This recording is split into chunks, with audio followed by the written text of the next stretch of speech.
राज्य सरकारने मराठ्यांना आरक्षण देण्यासाठी निर्गमित केलेल्या अधिसूचनेतील सगळे सोयरे या शब्दप्रयोगाला विरोध दर्शवण्यासाठी आज अमरावती सकल ओबीसी समाजातर्फे जनजागृती स्वाक्षरी अभियान राबविण्यात आले।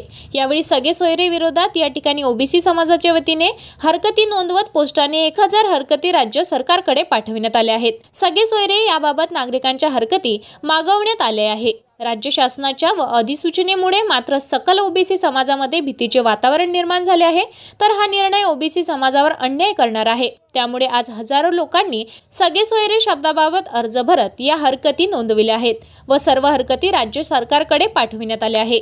समाजाला जे आरक्षण महाराष्ट्र शासनाने लागू करण्याची जी प्रक्रिया सुरू केलेली आहे त्याला आमचा विरोध नाही।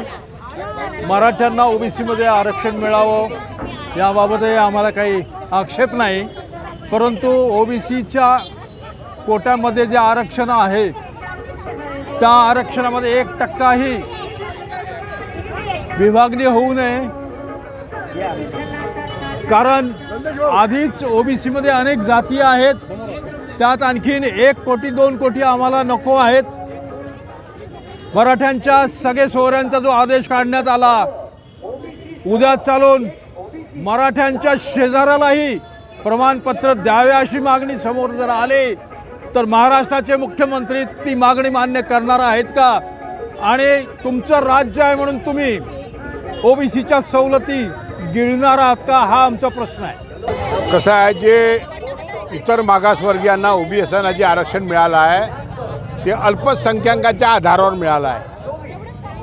आज असा प्रयत्न सुरू झाला आहे या अल्पसंख्याकांवर जे बहुसंख्याक आहे, ज्यांनी या महाराष्ट्रावर राज्य केलं, ज्यांनी सहकारावर राज्य केलं, ज्यांनी मोठमोठ्या करोडपती होते असे राज्य केलं, असे लोक आता शक्तीच्या आणि ताकदीच्या बळावर जे ओबीसीचं आरक्षण आहे, जे लहान आरक्षण आहे, ते हक्काचं आरक्षण हिसकवण्याचा प्रयत्न सुरू केला आहे। आमचा मराठ्यांना किंवा इतर कोणालाही आरक्षण द्यायला अजिबात विरोध नाही, अजिबात विरोध नाही, परंतु मंडळ आयोगाने ज्या जाती समाविष्ट केल्या होत्या त्या जातीच्या व्यतिरिक्त इतरांना जर आरक्षण करायचं असेल तर त्यासाठी तुम्ही महाराष्ट्र विधानसभेत आणि मागासवर्गीय आयोगासमोर वेगळा निर्णय घ्या आणि केंद्र सरकारला सांगा काय जातीचं जे आरक्षण आहे याची एकूण जी टक्केवारी आहे ती वाढवा आणि मग नंतर देत बसा।